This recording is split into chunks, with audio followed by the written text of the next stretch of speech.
And we're back with the Classic Auto Mall Show from the Classic Auto Mall studio in the aforementioned Morgantown, Pennsylvania, with our friend Keith Martin, publisher of Sports Car Market magazine, bringing his weekly blog to life. Good morning, Keith. Good morning. Thanks for having me on. Glad to have you as always. I see you got some kind of refreshing caffeine going on, and that'll keep I'm a Pepsi boy. Isn't it funny? In the entire world, it's either Pepsi or Coke boys. Yeah, it's weird. It's and I grew up in the South, which was not Pepsi or Coke. It was Mountain Dew, which is really tells you how hillbilly you are. Well, I have a story for you. When I was 8 or 9 years old, my stepfather took my family back to Henderson, Iowa, which is where he was from. Right. Which you could tell Henderson had wooden sidewalks, and it had as many churches as it did bars. Gotta cleanse them sinners, right? So when we arrived in Henderson, they were debuting Mountain Dew. Say, that's so funny. I didn't expect that you had any lineage back to hillbillyism. Well, I remember sleeping in the storm cellars, right, and saying, "Do you have any bathrooms indoors, Grandma?" So, they had a pump handle for the sink. That's right, the pump handle for the sink. I love that. And I think the two-holer outhouse was the really fancy one in the day, right? That's right, pink and blue. Yeah. So you pose another question on this week's blog, and that is, sell the Sporto? ? Well, it took me 5 years to find a Sportomatic that I wanted. And because I've had that stroke, it's hard for me to shift with a manual, but I wanted to have an air-cooled Porsche. So we found and the problem when we're public like we are, if we expose a wish to the world, the wish becomes involved, the world becomes involved in making our wish come true. Sure. I get that. It makes total sense. So I am at 5 in the afternoon in Portland, Oregon. I get a call from a guy. He says, "I'm at the Hershey swap meet. I just arrived. A Sporto just pulled in. Here's the picture of it and the guy's number and name and price." Done, and more done, right? And Reliable said, "Well, we have a truck here at the RM auction, and we've got one space left in it, and it's going to Portland." Just happens to be perfect timing, right? How could it wasn't possible to say no. No, of course not. You would be heavily fined, and maybe even jailed for that. So going against the karma of the universe. Exactly. You don't want to go against the karma. Yeah. I mean, we car guys, we swim around like a fish waiting for a hook. And looking for the hook. Yeah. Because searching. You see any hooks over there? I think there's a hook. Well, it's like if you look at going to the grocery store and you walk out and you realize you hadn't paid for something. See, I need all the good karma I can get for all the car stuff I want to do. And even walking out and not paying for something in Walmart will somehow affect my car karma. So it will. I got to go back and pay for it. It'll make the date code bad on one of the tires. Right. Yeah, it's so funny. Guys will say, "Those are brand new tires." And I go, "Well, the date code says they're 2002. And they go, "Oh, maybe it has been longer than I thought." I bought this Alfa Romeo Sprint Speciale out of the Cayman Motor Museum, one of the great tax dodges of all time. And when we finally got it all done, we were looking for the date codes. The tires on it were so old, it was before the era of date codes. Pre-date coded tires, man. Those are. I said, "Well, let's just drive it and see how it goes." Yeah. What can go wrong here, right? What can go wrong? My son is convinced that tires need to be solid rubber. And we actually have some solid rubber tires here on a couple of early teens trucks and stuff. And they ride so lovely is the thing that I've tried to explain to him. You don't need a suspension. No, you don't. Why need it? You don't need it. If you got hard rubber tires, absolutely. So you took the Alpha Spider S4 to Max Radiator Shop to have the AC compressor replaced, and you found out that putting AC in the Sportomatic was about 10 grand, and that's if you had all the right. 10 grand. If it was an AC car from the factory, for 10 grand, they could make it cool off a little bit. Tepid. So I started thinking about that. Yeah, I've been driving this. My son, my 18-year-old, loves this Sportomatic. Right. But it's a narrow body car. It weighs very little, same as a Carrera RS, but it has no power steering, no power brakes.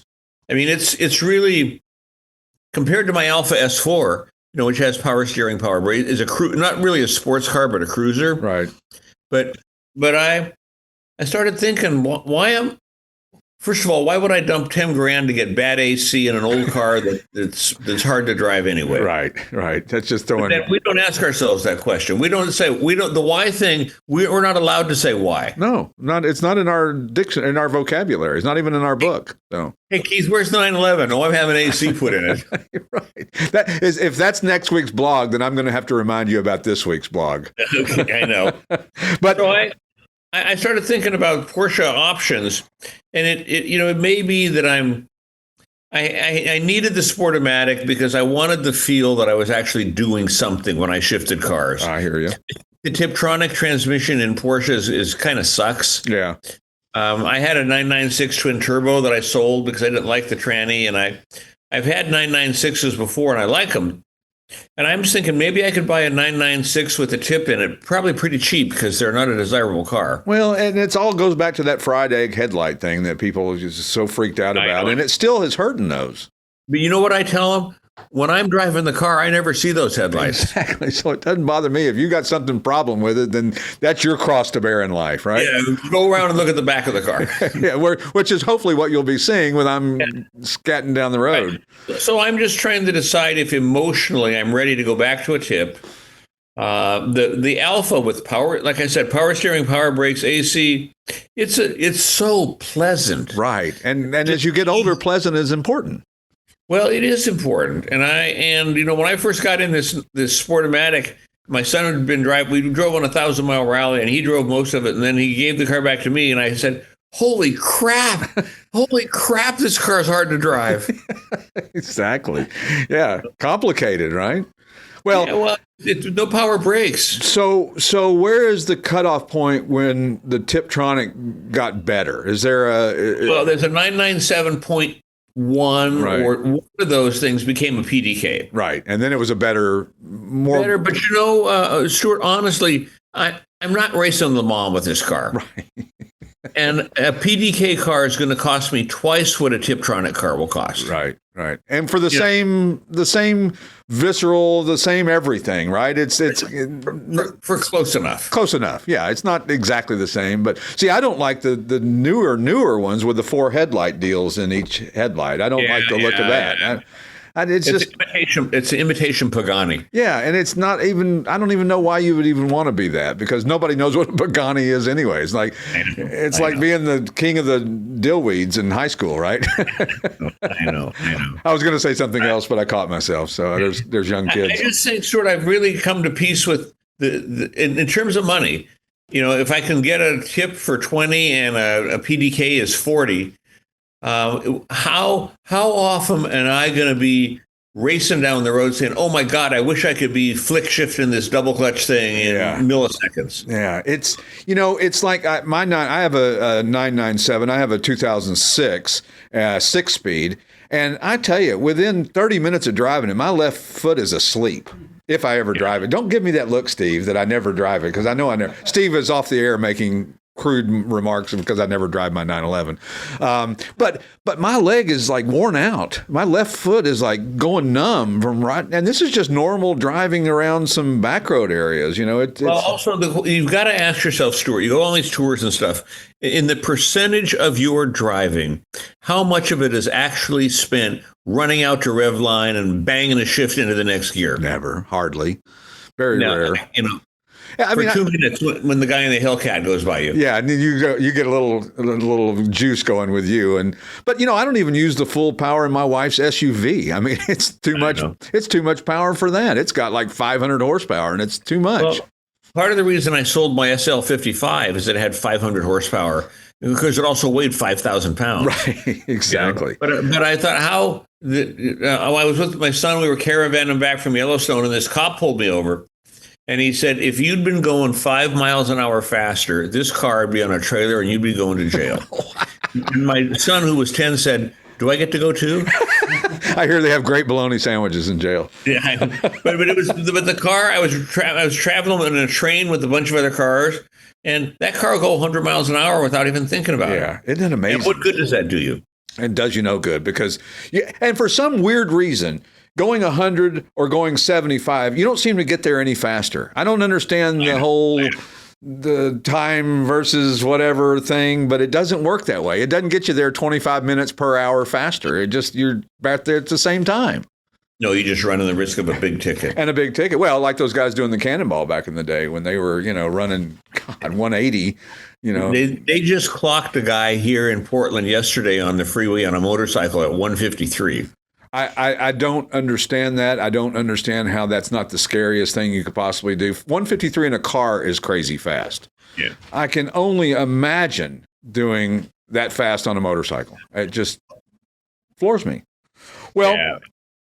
So I think that your task is ahead of you now, that you've got to find a 996, and I think you got to find it in the low Stewart, 20s. do you think I'm wrong in not spending the money for a PDK? Should I? Because I've had a 996 stick before. Right. So am I just going back to where I've been? Because of your health issues that you've had, having that, even if you can drive it, is it going to be comfortable to drive something with a manual? The answer is no. So that takes that out of the equation. And let me interrupt you right here, but you're saying a brilliant thing, because I can drive my Julius Spider stick. Right. But it's really hard work. I grind the gears. I don't do it well.